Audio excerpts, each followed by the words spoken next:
السلام عليكم ورحمة الله وبركاته. رمضان مبارك دمان أصحابتي ku xiran kanaalka kusoo dhawow barnaamijka caafimaadka iyo ramadaanka. Muuqaalkan waxaynu isla arki doonaa cuntooyinka u wanaagsan hooyada uurka leh inay ku afurto iyo kuwa u wanaagsan inay ku suxuurato. Hooyada uurka leh oo sooman waxaa looga baahan yahay inay cunto xilliga afurka iyo suxuurta cunto caafimaadka u wanaagsan oo isku dheelitiran oo laga wada helayo dhammaan cuntooyinka uu jirka u baahan yahay. Haddaan ku bilaabo xilliga afurka ama cuntooyinka u wanaagsan in lagu afuro.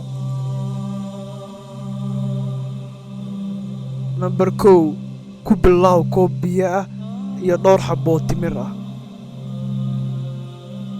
Shurbad ama mishaari. Shurbadu aad ayuu ugu fiican tahay caafimaadkeena, waxaana wanaagsan in la cuno cuntada ka hor, sababtoo ah waxay faa'iideynaysaa oo ay caloosha ku baraarujinaysaa inay qaabisho cuntada soo socoto. Waayo maadaama uu dheefshiidkaadu maalintii oo dhan uu shaqo lahaa, ma fiicno inaa hal mar isaga oo shaqadiisa ku wada baraarugin in lagu bilaabo cunto shiidistiisu shaqo badan u baahan tahay. Shurbadu waxay ka mid tahay cuntooyinka qofka dejiya sida fududna dheefshiidkiisa u shiidi kara. Number 3 khudradda. Hooyadu waa inay cuntaa khudrad badan sida salaadka, khajaarka iyo karootada iyo wixii la mid ah. Number 4 jimicsi. Jimicsigu muhiimad badan ayuu u leeyahay ramadaanka iyo hooyada uurka leh. Hooyadu markay afurto waa inay samaysaa jimicsi yar sida inay socoto iyo sidoo kale waa inay salaada badiso. Salaada inaad badisid waa cibaado, waana jimicsi u fiican caafimaadkeena. Number 5 hooyadu waa inay ka fogaataa waxyaabaha saliidda lagu shiilay sida sambuuska iyo burka.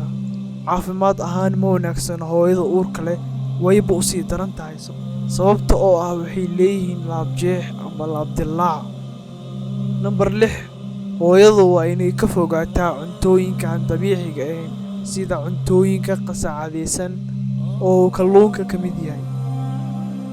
Number 7 hooyadu waa inay ka fogaataa cusbada badan, macmacaanka badan iyo barafka badan. Number 2 waa inay hooyada cabitaanka badsato xilliga suxuurta ah, sababta oo ah si uu jirka u sii qaato biyo u isticmaali lahaay intaad sooman tahay. Number 2 cunto energy badan ku siinayo sida soorta ama qamadiga. Number 3 hooyadu waa inay cuntaa cuntooyin borotiin leh si jirku ugu helo awood oo ugu adkeysan karo gaajada maalintii. Cuntooyinka borotiinka leh waxaa ka mid ah breadka iyo caanaha. Dhammaan waa u muhiim intaan soo sheegnay suxuurta.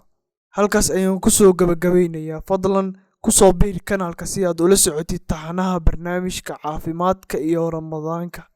Asalaamu calaykum waraxmatullaahi wabarakaatuh.